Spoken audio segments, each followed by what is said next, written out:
Este é o podcast Fora da Política Não Há Salvação. A versão em áudio do canal do YouTube Fora da Política Não Há Salvação, produzido por mim, o cientista político Cláudio Couto.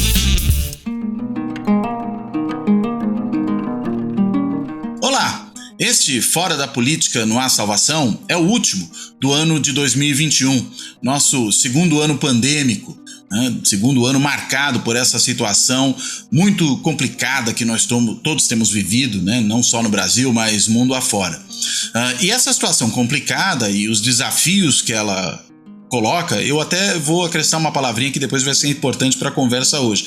As tarefas que essa situação coloca tornaram muito oportuno convidar um colega muito renomado, muito importante, o professor Renato Giannini Ribeiro. O professor Renato Giannini Ribeiro, ele é professor titular do Departamento de Filosofia da USP, professor de Ética e Filosofia Política, foi ministro da Educação e atualmente ele preside a SBPC, a Sociedade Brasileira para o Progresso da Ciência.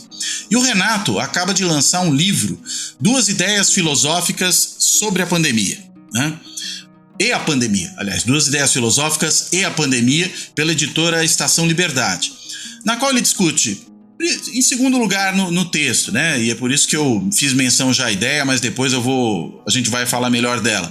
Essa ideia da tarefa, que ele tira de uma frase até bastante conhecida do Karl Marx, uma frase que dizia que a humanidade nunca se coloca tarefas que ela não pode resolver. Depois a gente vai discutir com o Renato o que isso exatamente significa. E a outra ideia que ele tira de Rousseau, a ideia da compaixão, ou o texto original do Rousseau, piété, piedade, mas que ele prefere traduzir como compaixão pelo sentido que esse termo tem no nosso idioma e pelo sentido que ele entende também mais correto para expressar a ideia rousseauista que está presente nessa discussão. O fato é, o livro do Renato é muito mais do que apenas uma reflexão, digamos, sobre a pandemia em si, mas é uma reflexão sobre a própria democracia, sobre os desafios que a pandemia coloca, sobre os desafios que a democracia vê diante de si nessa situação, enfim. E a relação que a própria democracia tem com a questão da compaixão e a questão da ética, consequentemente. Bem, feito esse breve preâmbulo, sem maiores delongas, eu primeiro agradeço ao Renato pela presença aqui, por topar conversar com a gente, nesse episódio de fechamento do Fora da Política Não Há Salvação em 2021. E aí eu vou começar a conversa puxando uma frase que o Renato enuncia no seu texto, logo no comecinho, e pedindo para ele explicar para a gente isso. Renato, você diz logo no começo do seu texto, a ética salva. Você podia explicar um pouco por quê e por que nesse contexto é importante afirmar isso? Obrigado, bem-vindo. Bom, obrigado grande prazer estar com você, Cláudio, com as outras pessoas que seguem esse belo canal que você criou, com um título tão bom, A Ética Salva. O que eu quis dizer é o seguinte, é baseado numa ideia de Rousseau, a ideia de compaixão, ou seu pitié, como ele fala, que é piedade ao pé da letra, mas eu prefiro compaixão, porque etimologicamente fica até mais claro. Paixão, em grego, é pathos, é sofrimento. Compaixão é quando você se compadece do sofrimento alheio. Quando você vê um ser vivo, diz Rousseau, não precisa ser um ser humano, pode ser um animal, você vê um gato abandonado na rua sofrendo, um cachorro apanhando, um cavalo sendo espancado, e você sente dó desse ser e você, como dizem os americanos, calça os sapatos do outro. Quer dizer, você se coloca no lugar do outro e fala, não aceito isso e vou acudir. Então, essa ideia é interessante porque na época de Rousseau está havendo uma diferença entre o ser e o deve ser, que é a ideia que o David Hume e o Kant assumem. Então, dizer como o homem é uma coisa, como o ser humano deve ser é outra. Rousseau não faz essa distinção. Para Rousseau, o que caracteriza a humanidade do ser humano, no melhor sentido da palavra, é justamente a capacidade de compaixão, a capacidade de se colocar no lugar de qualquer ser sofrente. E com essa ideia, ele, ao mesmo tempo, diz o que nós somos e o que nós deveríamos ser. Então, a ética, nesse sentido, é a realização da natureza humana. Quando não existe isso, é porque houve a degradação do ser humano através da vida social. E essa é uma ideia que deixa Rousseau na exceção no século XVIII, porque é um século iluminista, é um século do elogio ao conhecimento, à ciência, tudo mais. E Rousseau diz, não, o conhecimento, a ciência, o avanço econômico, tudo isso tornou o ser humano mais egoísta e, sobretudo, mais dependente do olhar alheio. Então, o ser humano perdeu sua natureza. Ele faz uma distinção que eu gosto muito e que eu acho que influencia a autoajuda, não deixa de ser engraçado, que é a distinção entre o homem da natureza, que é você, o ser humano tal como é, e o homem do homem, isso é, o ser humano que está prestando atenção na opinião do outro.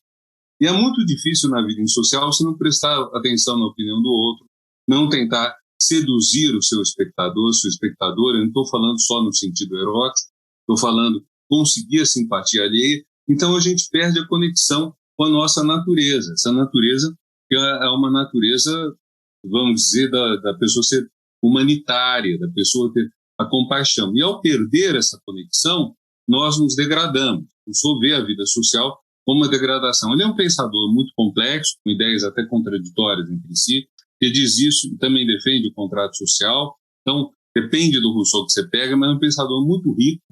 E eu gosto muito de pensar que foi a compaixão primeiro.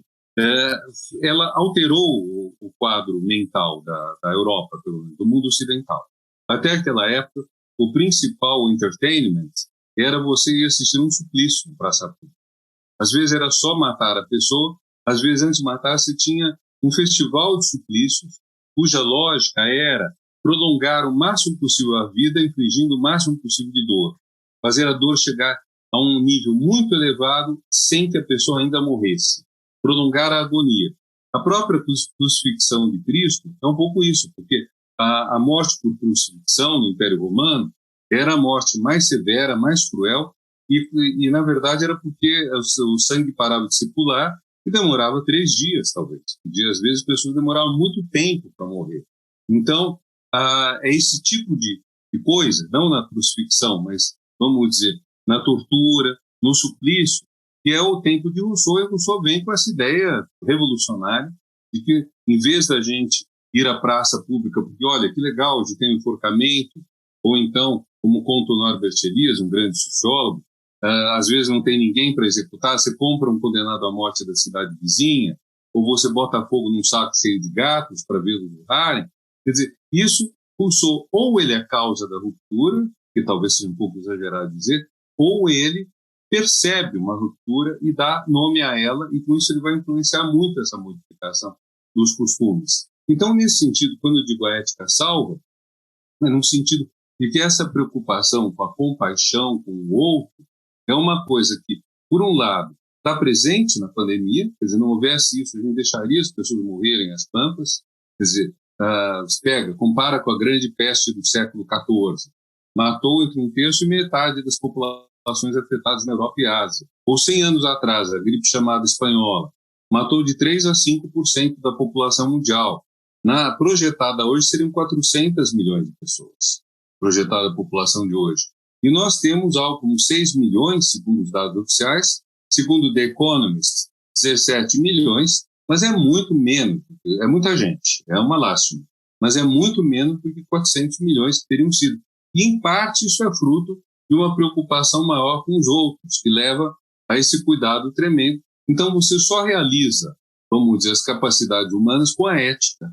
E é claro que, ao mesmo tempo, o que a gente tem que explicar é a falta de compaixão de uma parte da população mundial, inclusive de governantes. Governantes que disseram que, enfim, que não era o caso de tomar cuidado. As pessoas lembram, Trump fez eventos todos sem máscara, a Casa Branca contagiou um monte de gente. Nosso presidente também fez isso. Ele, inclusive, quando disse que estava com Covid, ele se aproximou dos jornalistas numa brincadeira de mau gosto. Mas, quer dizer, há essas ideias, assim, existe ainda uma falta de compaixão numa parte da sociedade, eu diria quase que uma certa crueldade. É uma coisa que a gente tem que explicar, quer dizer, então o mundo evoluiu, talvez possamos dizer isso, o mundo melhorou em termos de você ter mais compaixão pelos sofridos, ter gente dando dinheiro para quem tem fome, se tem fome dá de comer, que é uma coisa que é importante nesse momento, que tem 20 milhões, pelo menos 10% da nossa população passando realmente fome, e mais de 100 milhões sem ter certeza se vão ter o que comer ou comendo menos do que poderiam e quereriam. Então, nessa hora, você ter pessoas indiferentes a isso, eu acho difícil. Não sei se alguém é indiferente. Talvez tenha, na verdade, satisfação com isso. E a gente tem que explicar como é que essa modalidade, talvez antiga, que a gente achava antiga, superada, de prazer com sofrimento alheio, como é que isso se manteve? Ou como que isso voltou à tona? Né? Como gente que não tinha coragem de dizer certas coisas, tem coragem de falar. Coragem, entre aspas, né? Não é um elogio aqui. Talvez seja mais uma covardia do que coragem, né? Sob vários sentidos. Dizer, pessoas que não se atreviam a dizer isso, de repente se sentem autorizadas, porque vem toda uma difusão desse discurso. Então são pessoas que vivem, como diria o Ortega y Gasset, na massa. Precisa de uma manada, precisa de um rebanho. Elas fazem parte de um rebanho. E nesse rebanho, quando um começa a dizer tem que matar judeu, isso faz 100 anos, tem que matar negro, tem que matar homossexual, quando vem essas coisas, as pessoas se sentem autorizadas a dizer isso. Né? E, ao mesmo tempo, isso tem a ver com vamos dizer, um raciocínio muito tosco, né, Cláudio? Porque você dizer que essa crise econômica que ainda padecemos, começou em 2008, dizer que tudo isso é fruto da especulação imobiliária que houve nos Estados Unidos, desenfreada, isso é um pouco sofisticado. Quer dizer, você tem que dar uma explicação. Muita gente vai preferir entender que as coisas que a gente está vivendo são porque Deus está descontente com mulher de fio dental, com gay na rua, com PT no governo, sei lá o quê. Então Deus se vinga da humanidade, castiga a humanidade desse jeito. É mais fácil, assim, não vou usar a palavra pensar ou raciocinar, é mais fácil explicar as coisas desse jeito do que você dizer, olha, teve um escândalo causado pela ganância desenfreada nos Estados Unidos e pela desregulamentação da atividade bancária que levou a um colapso financeiro vultoso. Né? Então, enfim, mas, quer dizer, há uma falta de raciocínio, mas também há uma falha no sentimento, há um problema no afeto. Aliás, retomando um ponto que você mencionou, esse do espetáculo dos suplícios, né? E sobretudo a importância, né, do seu prolongamento como uma forma de não só castigar de maneira mais efetiva aquele que sofre, mas de alguma maneira também entreter aqueles que assistem. Você fala uma coisa que me chamou muita atenção no livro. Você, quando menciona o início de uma mudança disso, e aí pouco tempo depois, inclusive, da morte do Rousseau durante a Revolução Francesa, quando as execuções passam a ser feitas de modo científico. Acho que você usa até essa palavra no livro, né? Por meio da guilhotina, que, digamos, era uma execução instantânea, embora ainda se mantivesse o espetáculo público, né, naquele momento. Isso é um aspecto curioso. E mais recentemente, você lembrou, claro, de episódios aí do começo do século passado, né, enfim, do antissemitismo, de tudo aquilo que isso gerou, por exemplo, na Segunda Guerra. Mas eu estou pensando diretamente no nosso presidente da República, né? Quando ele, por exemplo, na sessão do impeachment da presidente Dilma, ele elogia Ustra, um torturador, e ainda complementa que ele era o terror da Dilma Rousseff.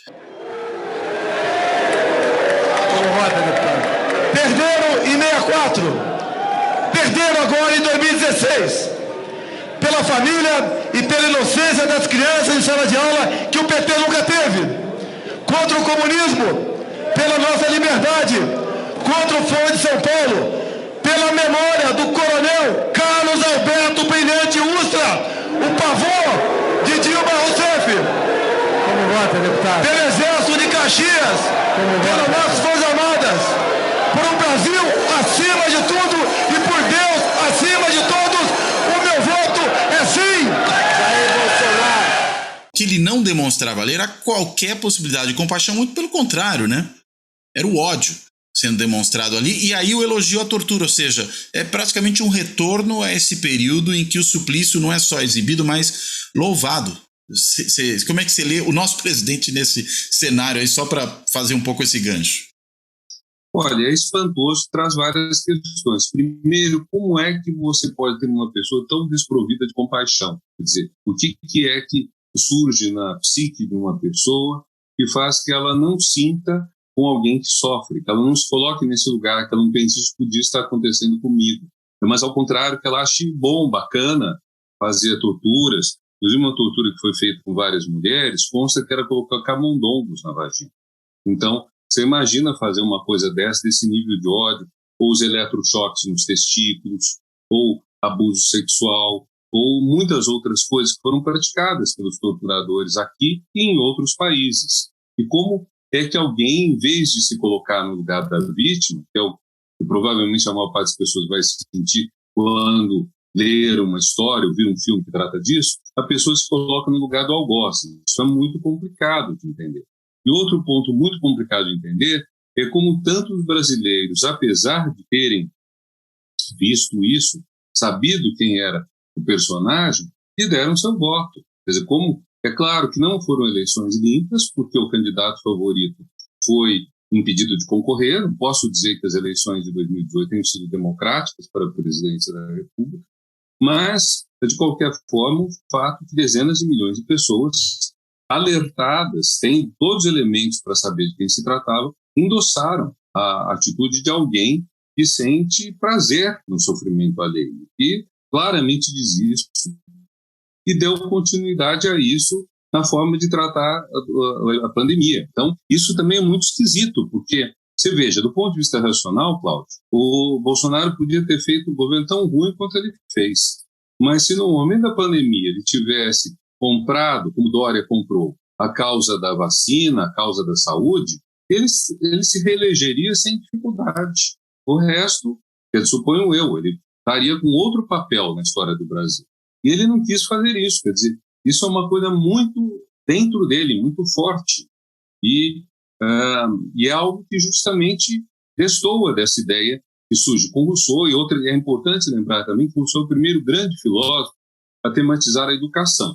É verdade que Erasmo tinha já falado disso 200 anos antes, mas a educação como uma intervenção no afeto das crianças para formá-las e para formar seres compassivos, seres solidários, etc., é uma ideia do livro dele, o Emílio, que tem o quê? Agora dos 150 anos, mais ou menos, um pouco mais do que isso. Saiu em 1762. Então, quer dizer, como que a gente educa pessoas que se tornam adultos sem compaixão? Tem alguma falha nisso, né? Da família, da escola, não sei, do ambiente em que a pessoa cresceu, de modo a sentir prazer nisso. Você veja, por exemplo, a questão da caça, ou do porte de armas, que é tão livre nos Estados Unidos, que no Brasil uma parte da população celebra. Uma arma, a única finalidade de uma arma é ferir ou matar. Não é como outras coisas que você tem, por uma faca na sua cozinha. Ela serve para 1000 coisas, serve eventualmente para ferir uma pessoa, serve, mas ela tem outras finalidades. Agora, um revólver, um fuzil, eles só servem para matar seres humanos, animais. Então, é muito esquisito você ter um aumento, uma expansão das pessoas que têm deleite nisso. É sinal de algum problema cultural grande que a gente está vivendo hoje em dia. Aliás, você, enfim, voltando um pouco para a questão da ética, e você falou das eleições de 2018, né, que não teriam sido plenamente democráticas.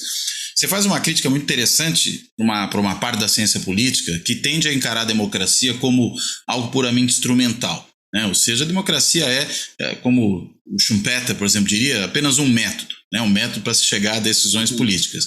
E você chama justamente a atenção para essa dimensão ética da democracia.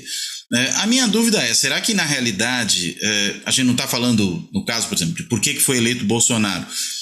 Por conta de processos eleitorais que, mesmo com as falhas inerentes a eles terem sido falhos, até apenas como métodos, processos eleitorais que foram se esvaziando dessa dimensão ética, dessa compreensão de que há certos valores que precisam estar presentes também na disputa democrática e mesmo na convivência democrática? O processo eleitoral, com certeza, sim. Porque acho que ele perdeu o caráter democrático, está justamente implícito na ética. Eu estava lendo ontem um artigo no jornal francês Le Monde, que eu assino, eles pegaram uma cidadezinha, não longe de Paris, não lembro o nome, é uma cidade, tem talvez 2.000 habitantes, entrevistaram muitos habitantes, então você tem pessoas que foram mudando de linha política ao longo do tempo, pessoas que votavam no Partido Comunista, votaram na Le Pen da última vez, agora estão em dúvida entre outros extremistas de direita. Ela ia anular o voto na França, ou não votar, porque na França não é obrigatório. E é muito curioso, porque o ponto que todos insistem é os políticos não se interessam por nós. Nossa vida está miserável, as pessoas vão ao mercado à tarde, ao supermercado à tarde, que é a hora que a loja local do Carrefour coloca com 50% de desconto os produtos que estão perto de vencer, no prazo de validade. Então vão à tarde, ou então elas chegam na caixa e vão olhando cada coisa que é colocada. Quando chega a 10 euros, elas falam, para aí que eu não posso pagar mais. Então, isso num país desenvolvido, nos países ricos do mundo, um país de uma tradição democrática, de bem-estar social, tudo, está se vivendo isso. Então, essas pessoas não sentem que a democracia estraga uma vida decente. E eu penso que esse é um fator que complica muito a adesão à democracia. Se a gente olha o Brasil de 85 a 2010, eu lembro quando teve as manifestações de 2013, eu peguei o IDH dos municípios e vi que entre 85 e 2010, o número de municípios com IDH, Indicador de Desenvolvimento Humano, ou seja, um blend de renda, saúde e educação, o número de municípios com IDH muito ruim era cerca de 85% quando terminou a ditadura. Em 2010 era menos de 1%. Quer dizer, a democracia no Brasil, governos Itamar, Fernando Henrique, Lula, que são os governos desse prazo, a democracia melhorou a condição de vida dos povos, reduziu a pobreza, teve esse efeito. Agora, depois disso, nas últimas eleições, o que tivemos? Nós não tivemos isso. O próprio afastamento da Dilma corresponde a uma série de legislações que são mais penalizadoras para os mais pobres, medidas mais penalizadoras. Então, isso tudo faz que as pessoas sintam que entre o voto delas e um resultado positivo para a vida delas, não existe uma conexão. Então, nesse sentido, a democracia simplesmente como solução de conflitos, como um método entre outros, ela me parece insuficiente. Quer dizer, qual a ideia? Quer dizer, a ideia é você resolve conflitos de muitas maneiras. Se eu e você discutirmos quanto é 2 mais 2, é só pegar uma calculadora. Se nós quisermos saber a verdade de tal coisa, a gente faz uma busca, ou na Wikipédia ou em alguma fonte mais sólida.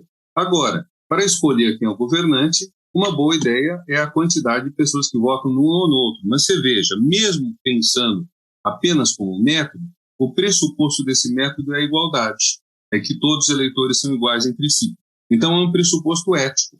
E esse pressuposto ético levou, no século XIX, mesmo na parte do XX, a um pavor gigantesco diante do sufrágio universal.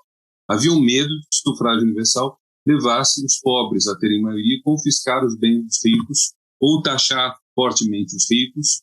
E isso fez que o sufrágio universal demorasse muito a se implantar. E eu tenho para mim que o sufrágio universal só se implanta quando se constrói todo um aparato de mídia que consegue fazer os mais pobres votarem segundo o interesse dos mais ricos. Você tem uma mídia intensa que vai vender um monte de coisa, um monte de ilusões. No Brasil, houve a mitificação do Moro como personagem ética, a constituição da corrupção como o grande problema do Brasil, a exclusão da questão social, da pobreza, da discussão principal, e até mesmo nas novelas, que têm um aspecto mais ético, que defendem igualdade de gênero, igualdade de raça, igualdade, respeito a quem tem síndrome de Down e tudo mais, mesmo nas novelas, o consumismo, né, que é extremamente forte nelas, né? Então, tudo isso construiu um espaço para evitar que o sufrágio universal exerça toda a sua potencialidade, que é uma potencialidade ética, sim. Quer dizer, se nós somos iguais na votação, isso quer dizer que devemos ter igualdade de vários direitos. Por exemplo, por que o mais pobre não vai comer carne? Para pegar um ponto que é muito importante, que vai ser importante na eleição, que aparece num artigo da Deutsche Welle dessa semana, acho. Então, por que o rico pode comer carne e o pobre não? Se eu disser, porque teve o consumo de carne estressa o meio ambiente, é verdade. O gado consome muita água e solta muito gás metano. É verdade que é problemático. Mas por que o mais rico tem direito a isso e o mais pobre não tem? Então, aí nós temos uma questão ética importante. Por isso que eu penso que não dá para separar a democracia de um projeto ético. E eu penso que, nesse sentido, Rousseau delineia com a ideia de compaixão. Aliás, interessante, né? Esse medo dos pobres na democracia é antigo, né? Nos antigos gregos já estava lá, né? A democracia como governo dos pobres, e por isso ruim, né? Exatamente. Quer dizer, eu acho interessante olhar esse medo grego da democracia como lugar dos pobres e pensar justamente a democracia a partir daí. Pensar a democracia é um regime que capacita, que empodera os pobres. É isso. Se ela não empoderar os pobres, não está sendo democrática. Agora, quando você mencionou agora há pouco, né, a situação da França e dos candidatos de extrema-direita, tem uma parte também no livro que você faz uma discussão sobre os ressentidos, né? Aqueles que, de alguma forma, veem chegar, por exemplo, novos grupos que passam a ser incorporados, que antes não eram, sejam as mulheres que ganham mais protagonismo, que passam a ter condições mais igualitárias, e aí vem a crítica ao feminismo, sejam os imigrantes que passam a chegar em vários países e ocupar postos de trabalho que antes eram ocupados pelos nativos daquele país, os homossexuais que passam a ter direitos equivalentes o dos heterossexuais e por aí vai, né? E acho que no caso brasileiro, você também fala disso no seu trabalho, no seu livro, Renato, a questão da redução da desigualdade durante um certo período, né? Do acesso a certos bens de consumo. Ou seja, quem são esses que estão tão ressentidos, né? Eu lendo ali falei, bem, são os perdedores, né? Os perdedores relativos, né? Não quer dizer que as pessoas necessariamente vão estar numa situação ruim, mas elas se percebem como estando numa situação ruim e entendo que é daí que vem boa parte desse ressentimento. Há uma perda de distinção social, não há só uma perda econômica, acho que isso também conta e produz esse reacionarismo, né? Quero meu país de volta, como você também menciona, como uma frase reacionária, que às vezes parece que está falando da corrupção, mas eu tenho a impressão de que, na realidade, ela está falando de outras coisas, não? Uhum. Sim, as pessoas que dizem, não tem mais empregado pelo valor que quero pagar. O episódio está acontecendo bastante de influencers que mudam para os Estados Unidos e estão indignados porque não conseguem alguém para limpar a casa pelo preço que ela pagaria no Brasil. Uma coisa já aconteceu muito. Família brasileira que muda para o exterior leva a empregada e paga o salário brasileiro para ela. E aí a empregada começa a notar que não é bem assim. A empregada começa a ver que o salário francês é outro. A empregada começa a conviver com franceses, a ter contato com gente pobre, mas enfim, gente que tem um outro nível de vida que não o dela. O que lembra, aliás, um filme que já tem vários anos, Jefferson em Paris, sobre Thomas Jefferson. Quando ele vai para a França, ele leva o escravo, o irmão da escrava com quem ele transava. E aí chega uma hora que o rapaz fala, senhor Jefferson, eu noto que aqui não tem escravidão, as pessoas recebem salário, quero receber um salário. E o Jefferson disse para ele, bom, eu vou te dar um salário, mas só quando estivermos aqui. Quando voltarmos para os Estados Unidos vai ser a mesma coisa. E esse rapaz, a história dele é muito triste, porque ele se torna viciado em álcool, ele não aguenta essa situação. Quer dizer, ele foi cidadão, então foi ser humano, livre, entre aspas, por um curto espaço de tempo. E volta para o país, é isso. E há até um momento nesse filme que é interessante, em que perguntam, o Jefferson é um grande pensador, um filósofo respeitado, um homem que escreve até um projeto de constituição para a França revolucionária, um projeto muito curto, 10 linhas, 10 frases. O poder militar sempre será subordinado ao poder civil, é uma das frases. Mas, enfim, pergunto para ele a escravidão. Ele fala, a escravidão é que os negros são como crianças, a gente cuida deles, é para o bem deles. Então, você tem aí o misto dessa coisa toda, quer dizer, uma condescendência, talvez aquilo que o Gilberto, algo próximo do que o Gilberto Freire chamava de democracia racial, mas sem a miscigenação. Jefferson, paradoxalmente, mesmo tendo tido filhos com essa escrava de quem ele, enfim, abusava, ele não os emancipou, então ele gerou mulatos escravos, mantiveram escravos da família dele, e a gente tem, mesmo num grande homem, um grande nome da história das ideias políticas, inclusive, a gente tem essa conduta. Imagine hoje pessoas que não têm absolutamente esse refinamento e que se sentem, de alguma forma, sentem que perderam, como diria o Bourdieu, a distinção, perderam o capital social que as distinguia. Agora estão fazendo fila como outras, ou estão... E você note, que coisa curiosa, como a nossa sociedade lida com a questão das filas, né? Muito antes de você ter prioridade para os mais velhos, você ter guichês preferenciais, você tinha o guichê VIP nos bancos. Então, o guichê VIP era para quem tinha uma conta mais alta. Depois, com o passar do tempo, você começa a trabalhar com o banco assim, online, né? Então, se você tem um nível social mais alto, você não vai ao banco. Você vai ao banco uma vez cada tantos meses, cada tantos anos. O que também é uma forma de você criar uma distinção, né? Então, acho que a nossa sociedade toda é construída em cima disso.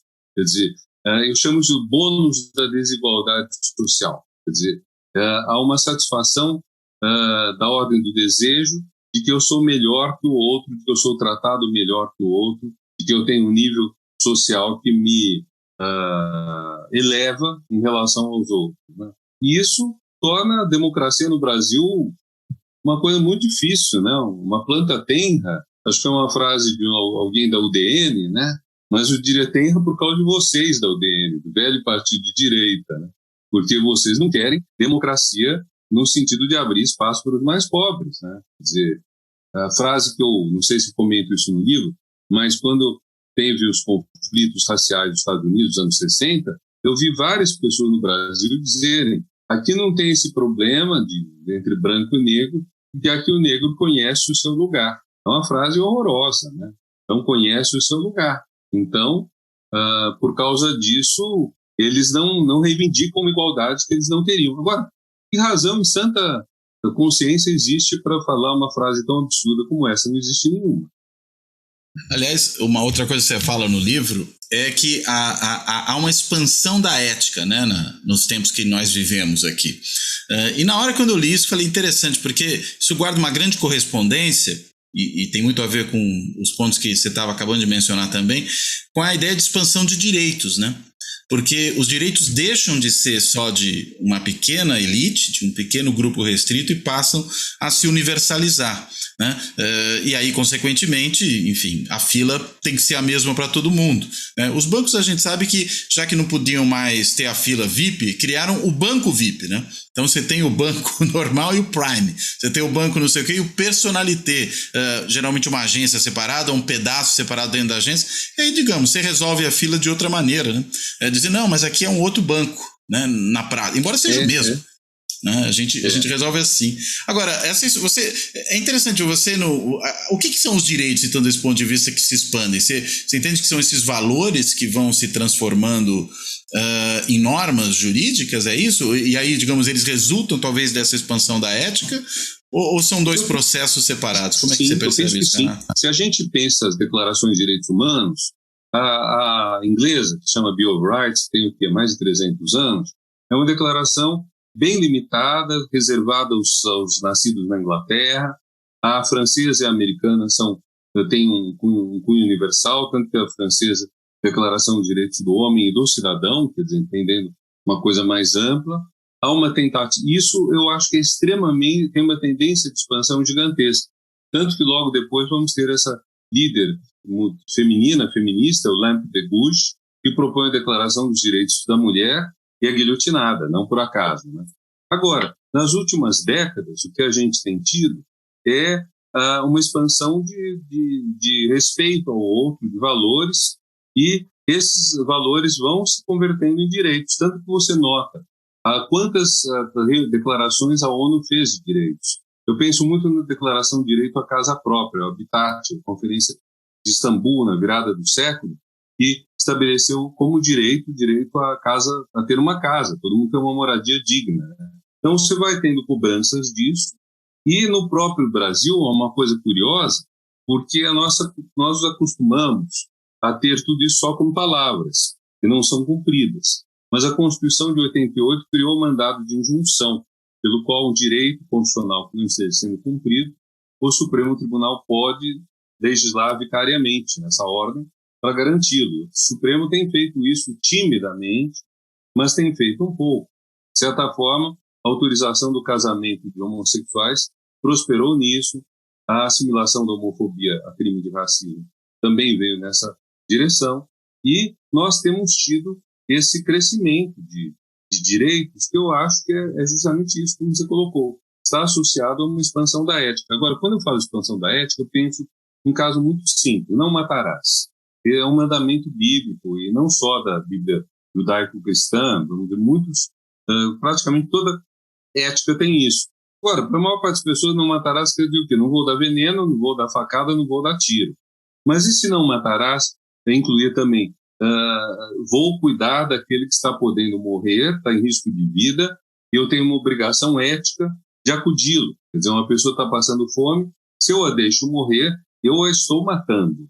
Quer dizer, não diretamente, mas indiretamente. Isso é uma expansão do conceito.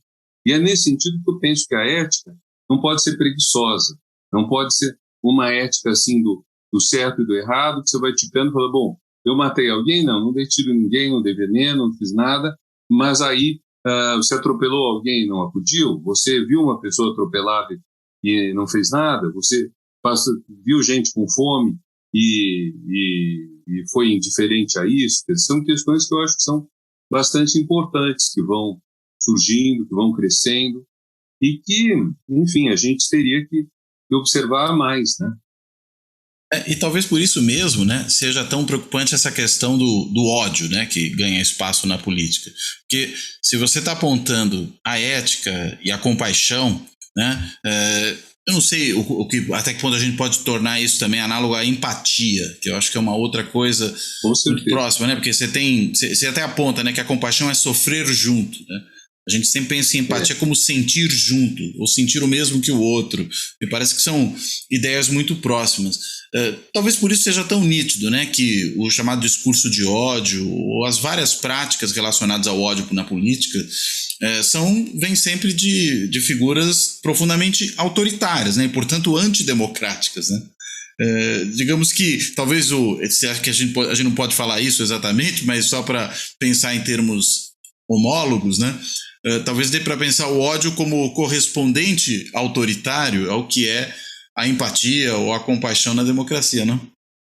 Acredito que sim. E o ódio tem um poder gigantesco, sobretudo em fase de carência, de escassez.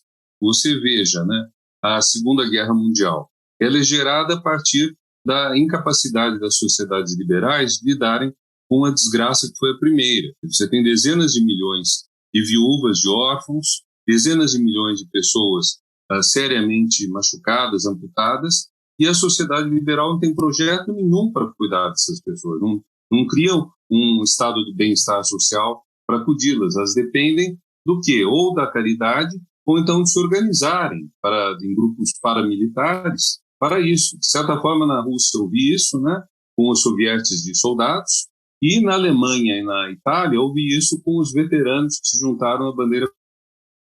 Um caso era esquerda, outro caso direita, mas há uma semelhança, são descontentes com um sofrimento injustificável que lhes foi imposto por causa das políticas imperialistas, belicosas, guerreiras, e isso cria um sentimento grande de revanche, com uma diferença, quer dizer, o fascismo vai desde o começo procurar bode expiatório. Então é o judeu na Alemanha, são os estrangeiros na Itália, e aí você procura esse bode expiatório, você tenta liquidá-lo de qualquer forma. Por exemplo, há um personagem da história da Líbia que lutou longamente contra a intervenção fascista no seu país e foi preso e enforcado pelos italianos. Hoje é um herói.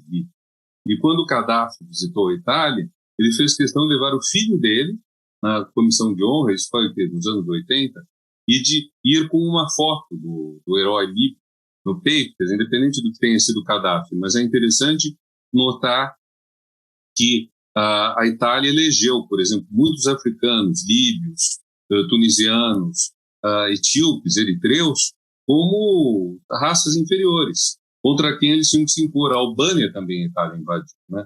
Embora a Itália tenha saído da Segunda Guerra Mundial bem, porque ela se separou dos nazistas em 43, o fato é que ela teve uma política também baseada no ódio. O termo genérico fascismo vem da Itália. Então, o ódio feixe, é extremamente poderoso. É o feixe, o facho.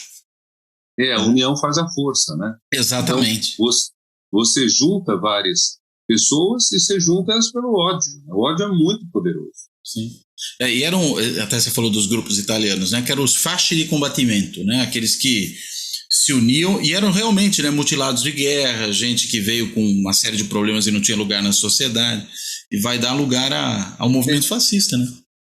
Exatamente isso. Uma outra coisa, Renato, que você também coloca no seu texto, que eu acho que é uma questão fundamental, né? Que é a ideia da tarefa. Eu comecei, inclusive, a introdução da nossa conversa falando da tarefa, né? Que você traz a frase do Marx, e você é muito claro no livro, você enfatiza bem isso, que tarefa não é a mesma coisa que problema, né? Você pode explicar um pouco isso e por que, digamos, a tarefa pode ocorrer no tempo histórico? Por que, por exemplo, a peste negra não podia colocar uma tarefa, era só uma tragédia, né? Mas quando a gente tem a Covid, a gente pode ter uma tarefa. Acho que essa é uma ideia super interessante que vale a pena pensar um pouco. É engraçado porque a primeira ideia é de um autor que é contrário à ciência, contrário ao progresso, contrário às luzes, em nome do afeto. Não é que Rousseau seja um irracionalista, mas ele acha que todo esse pacote iluminista do século XVIII é negativo para as relações humanas, para a natureza humana, digamos. Agora, e a segunda ideia é uma ideia profundamente iluminista. Marx é um pensador que tem que ser entendido a partir do iluminismo, me parece, e essa frase de Marx não tem nada a ver com a defesa do comunismo, do socialismo, quer dizer, é uma frase independente. Ela pode ser associada com o restante do pensamento de Marx, mas ela pode ser pensada sozinha. Basicamente, o que podemos dizer é o seguinte: a diferença entre a peste negra e a pandemia atual, ou mesmo a gripe espanhola, a grande diferença é a ciência. Nós tivemos nesse período um desenvolvimento científico. No tempo da grande peste do século XIV, você não tem a menor ideia de onde vem a peste. Dos ratos, mas por como ela passa. E a ideia predominante passa pelo ar. Então as pessoas usam máscaras, mas não por causa do contágio de outras pessoas, mas pestilentos causariam a peste. Então, você acende fogueiras, eventualmente coloca cheiro bom dentro de casa, coloca incenso, pensando que assim você vai enxotar, o que tem efeito absolutamente nulo. No caso da gripe espanhola, você já tem um microscópio, já tem a descoberta dos seres vivos invisíveis a olho nu, vírus, bactérias, mas você não consegue identificá-los. Então, você consegue ter medidas não farmacológicas, que foram retomadas agora, o distanciamento, isolamento, máscara, higienização. Isso reduz muito a mortalidade. A mortalidade é 10%, talvez, a da peste negra, mas ainda é muito maior do que a atual. E, atualmente, o que nós temos dois fatores muito importantes. Por um lado, em apenas um ano, com mais de 100 tentativas de vacina, conseguimos mais de uma dúzia de vacinas eficazes. Isso é fabuloso, nunca aconteceu. Estamos há 40 anos com a AIDS, é outra coisa, é mais complicado, parece, e não tem vacina para a AIDS, embora a gente esteja controlando a sua disseminação e mantendo vivas as pessoas que a contraíram. Então nós tivemos um avanço gigantesco, e o fato do Brasil não ter investido nisso é espantoso, porque se Cuba conseguiu 2 ou 3 vacinas, a Soberana 1, a Soberana 2 e a Abdala ou Abdullah, não sei, então o Brasil poderia ter conseguido pelo menos uma. Nós somos muito maiores que Cuba em dinheiro, em PIB, em capacidade científica. Faltou vontade ao governo de investir nisso. Apesar das tentativas, o Butantan, a USP de Ribeirão Preto, a UFMG, mas ainda não estamos perto de uma vacina. Então, o primeiro ponto é: conseguimos melhorar isso, conseguimos atender melhor as pessoas nos hospitais, sobretudo graças aos lockdowns, ainda que parciais, que permitiram reduzir o afluxo simultâneo ao hospital, que é o grande problema, né? E o outro lado da coisa, que conseguimos um avanço de tecnologia, do qual exemplo a internet que estamos usando agora, e permitiu que o distanciamento se efetivasse em muitas profissões sem pôr fim ao exercício delas. Então, por exemplo, a aula. Você certamente deu aulas online, então não foi preciso contagiar pessoas. Participei de inúmeras lives, continuo participando. Então, o risco de contágio despenca. O serviço bancário, a gente já comentou, eles foram muito informatizados. Muito da área de serviço passou para a informática. Não podemos dizer a mesma coisa do comércio em geral e da agricultura e da indústria, mas mesmo no comércio, muita coisa está sendo entregue em casa, está vendo muito delivery. Comércio isso eletrônico, está mudando, né? Também, os eletrônicos. Está vendo muita mudança também no perfil econômico, quer dizer, muito imóvel desocupado, muita gente perdendo renda com isso, coisas que talvez não voltem, quer dizer, pesquisas feitas indicam uma preferência muito grande pela atividade à distância. Eu vi uma pesquisa no LinkedIn, que eu frequento muito raramente, mas eu vi alguém que postou o que as pessoas preferiam e teve 40 mil respostas. Então, apesar de não ser científico, alguma coisa significa quando você tem 40 mil respostas. Deu mais ou menos quase 20 mil do híbrido, quase 20 mil do virtual e 3 mil do presencial. Quer dizer, então, e na Aliança Francesa, da qual eu sou presidente do Conselho Deliberativo, uma pesquisa com os alunos mostrou que mais de 80% preferem aula à distância. Imagine só, eu pensei que aluno quisesse aula presencial até para o contato com colegas, etc. Tudo isso pode mudar, porque eu acho que o risco do virtual é você perder o contato social. Quer dizer, você veja, né? Com o virtual nós estamos chegando a uma situação que até namoro, talvez depois até amizade, passe pelo virtual, pelo aplicativo. Isso é um delírio, né? Uma sociedade em que você não pode conhecer uma pessoa ao vivo em cores, mas você tem que dizer aqui, colocar aqui nesse aparelhinho, quais são suas preferências, etc. e tal, para localizar uma alma gêmea ou um corpo gêmeo, é uma sociedade também maluca, né? Mas, enfim, de qualquer forma, quero dizer, tornou-se tarefa por quê? Porque surgiram os instrumentos passíveis de minorar os danos. Então, nós estamos, assim, no segundo ano de pandemia, muitas medidas sendo mantidas por quem tem bom senso, por países e pessoas que têm bom senso. Algumas pessoas dizem, como Alberto Carlos Almeida, que as ditaduras foram mais eficazes do que as democracias. Eu não concordo, porque a Nova Zelândia é uma democracia, foi um dos países mais eficazes nisso, graças a um governo muito inteligente, de uma primeira-ministra de primeiríssima qualidade, mas o fato é que nós estamos no segundo ano e já temos uma recuperação da economia em muitos países do mundo que justamente tiveram políticas mais duras de contenção da pandemia do que, por exemplo, o Brasil. O Brasil está no segundo ano de crise econômica e também isso não é porque a gente parou as atividades presenciais, é porque não houve os cuidados. Então, nesse sentido, eu acho que a ciência traz uma contribuição muito grande. Ciência e tecnologia foram decisivas para aquilo que seria só um problemão virar uma tarefa, virar algo que a gente pode enfrentar. Aliás, nesse sentido, é curioso como essas coisas se juntam, né? A gente está falando de um governo que, ao mesmo tempo que é um propagador de ódio, né, que faz uma série de ameaças à democracia, que nega a gravidade da pandemia, não investe em vacina, e que é também um governo que tem deixado a produção científica, a pesquisa, à míngua, né, para dizer o mínimo. Né? Isso quando não tem algum tipo de perseguição ativa em relação a pesquisadores e cientistas. A gente viu até casos aí de pesquisadores e cientistas que, digamos, desenvolveram pesquisas que geraram resultados cujas revelações são contrárias às posições do governo, o governo investiu contra eles. Você está na SBPC, Renato. Como é que se enquadra nessa situação, né, desse governo de perfil autoritário, né? A gente não está num regime autoritário, mas temos claramente um governo autoritário, obscurantista, e ao mesmo tempo que não investe na ciência, pelo contrário, sabota a ciência. Nós mobilizamos, nós fazemos atividades. Esse é um ponto que eu aprendi na França. Eu estava no Brasil quando era ditadura, e aí a sensação da ditadura é que não adiantava o que você fizesse, você não ia conseguir nada. Eu fui para a França estudar lá, vi que havia mobilizações, fui a algumas passeatas, mesmo sendo estrangeiro, com cuidado, porque não sabia se poderia ou não participar, sempre muito cauteloso, mas eu notei que as manifestações traziam efeito. Você fazia uma greve, você fazia uma passeata da Nation à La République, ou até a Bastilha, e certo êxito se obtinha. Eu penso que um dos papéis importantes da comunidade científica hoje, da SBPC em particular, nesse contexto, é mobilizar. No dia 7 de outubro, o ministro Paulo Guedes, horas antes de ser votado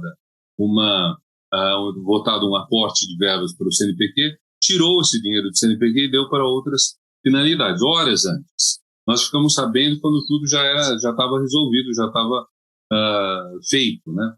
Então, o que nós fizemos? Dia 11 de outubro convocamos uma atividade coletiva para o dia 15, depois fizemos outra ainda em outubro, 2 em novembro, sendo a última delas em favor da pós-graduação, devido às crises na CAPES, e algum resultado tivemos. Quer dizer, foi recomposta uma parte da verba do CNPq, a avaliação da CAPES tinha sido suspensa, está sendo retomada, certas medidas, a presidência da CAPES está negociando, está dialogando mais com os representantes das áreas do conhecimento, então nós temos conseguido um certo resultado.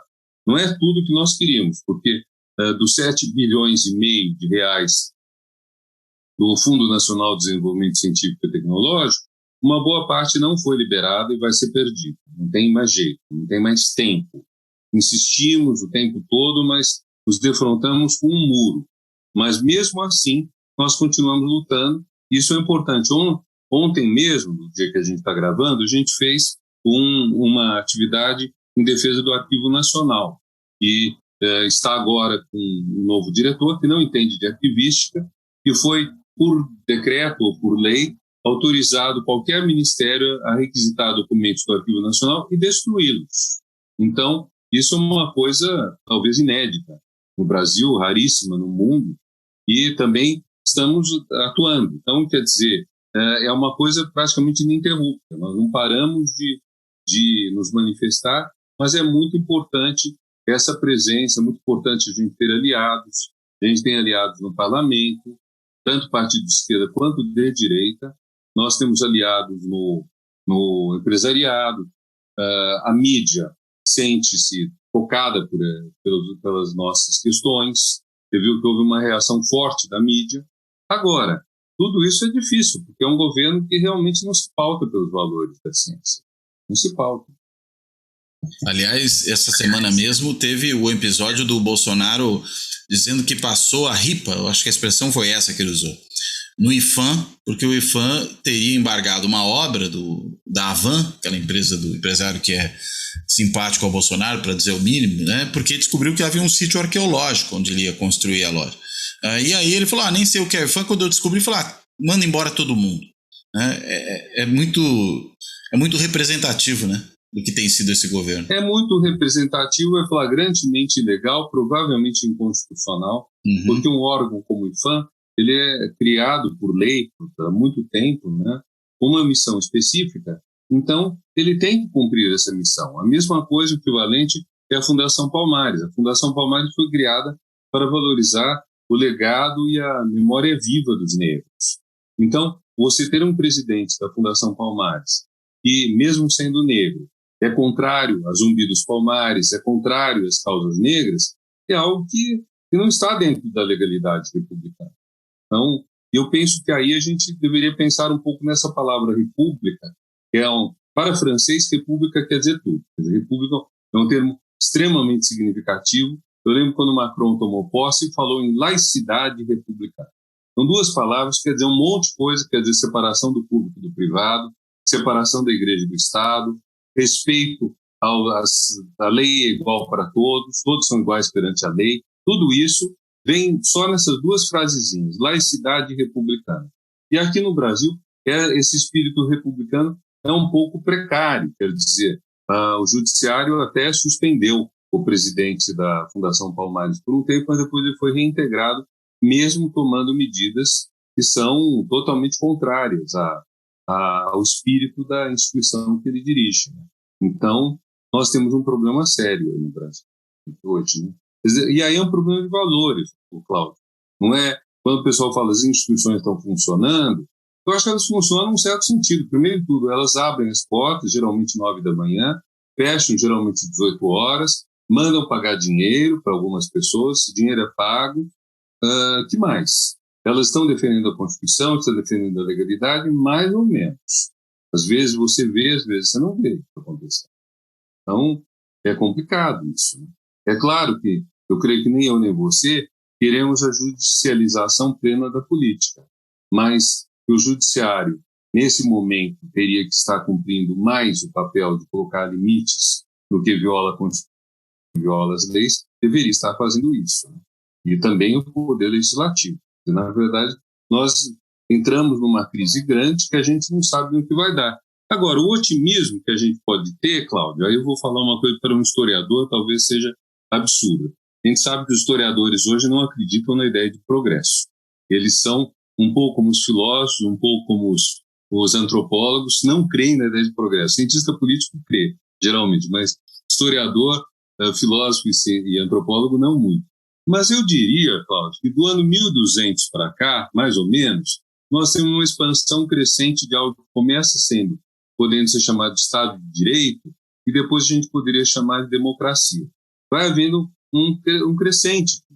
E esse crescente, ao longo dos séculos, é muito importante e ele vai resultar, finalmente, numa sociedade, enfim, no que houve pós-1980, a queda das ditaduras comunistas, a queda das ditaduras de direita na América Latina, e só que esses avanços conhecem retrocessos. Você tem a Revolução Francesa, depois o Napoleão e a restauração borbônica dos monarcas, né? Você tem a democratização depois no final do século XIX, de vários países, por exemplo, a França, e aí você tem o nazismo, o fascismo, o stalinismo, você tem todos esses, e tudo isso, num certo momento, também passa, né? Não podemos dizer que todos os países que foram ditaduras, no período pós-Segunda Guerra Mundial, viraram democracias. Vários países ex-comunistas são hoje ditaduras, simplesmente. A Rússia, a Polônia, a Hungria, não dá para chamar de democracias. Mas há um avanço nisso. Então, claro, a gente está muito de olho na eleição francesa, em que a extrema-direita está aparecendo forte, mas a queda de Trump significou algo muito positivo. Quer dizer, um segundo mandato de Trump poderia ser devastador para o mundo, poderia ter efeitos irreversíveis, né? Então, creio que alguma coisa democrática, que tem um certo avanço democrático, e isso é uma razão para a gente lutar por essas causas da compaixão, a causa da ciência, a causa da democracia, ligar tudo isso, né? Muito bem. Renato, muitíssimo obrigado pela conversa. Acho que foi muito boa. Eu vou pedir para você fazer as palavras, a sua amarração final, as questões que, porventura, algum ponto que a gente possa ter deixado de lado. E só aproveitando, né? Você teve um lançamento em São Paulo na semana que a gente está gravando na Livraria da Tarde, do livro, né? Há outros lançamentos programados em breve para outros lugares, outras livrarias? Por enquanto não. Mas como a gente está ainda nas sequelas da Covid, talvez à medida que as coisas se atenuam, a gente faça novas. Mas por enquanto não tem, mas eu queria te agradecer muito. Alguns anos que a gente não conversava, então foi um grande prazer te rever. E eu acho que no Brasil uma coisa que faz muita falta é a discussão de ideias das pessoas, a discussão dos livros, das coisas que a gente publica. Eu me senti muito gratificado por essa oportunidade que você me deu e pela leitura atenta e criteriosa do meu livro. Então, muito obrigado, Cláudio. Tudo de bom para você, tudo de bom para as pessoas que estão nos ouvindo. E uma última coisa só, cuidem ainda da saúde. Quer dizer, nós temos muita coisa para fazer, muita coisa para melhorar o mundo. Então nós temos que ter paciência ainda por mais algum tempo, cuidado por mais algum tempo, para estarmos firmes e fortes na luta pela democracia em todas as suas dimensões, inclusive éticas. Muito obrigado, bom. Cláudio. Eu que agradeço, Renato. Bem, então com essas falas finais aí do Renato Janine Ribeiro, eu reitero, claro, meu agradecimento à presença dele. E agradeço, né? E encerrando, né, esse ano, esse é o último programa do ano. Agradeço a quem acompanhou o Fora da Política Não Há Salvação ao longo de todo esse ano de 2021, né? E até eventualmente antes disso. Quem está chegando agora também, que seja muito bem-vindo ou bem-vinda. E dito isso, eu encerro aqui. Até a próxima.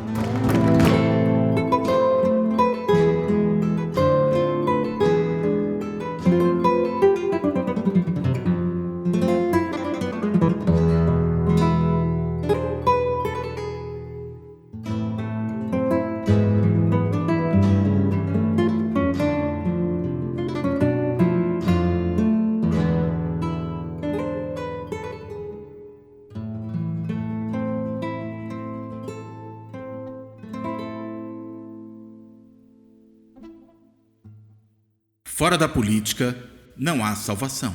Um podcast para discutir política. Também disponível no canal do YouTube.